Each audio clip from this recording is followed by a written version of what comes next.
Hadir bersama Pak Camat, Ibu dan seluruh jajaran di Kecamatan Bimbo maupun di Kelurahan. Pagi ini memang kita melaksanakan kegiatan daerah ya, tapi memang kita memaklumi sekali kegiatan ini memang baru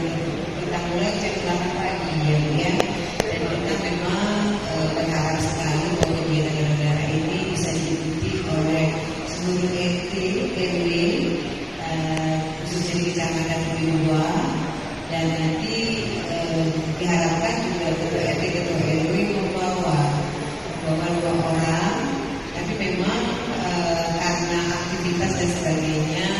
kali ini kita belum bisa melihat secara maksimal, tapi nanti kita berharap dari kecamatan tetap harus menunggu, itu juga PMI ya, tetap harus menunggu kegiatannya karena memang mulai dari jam 8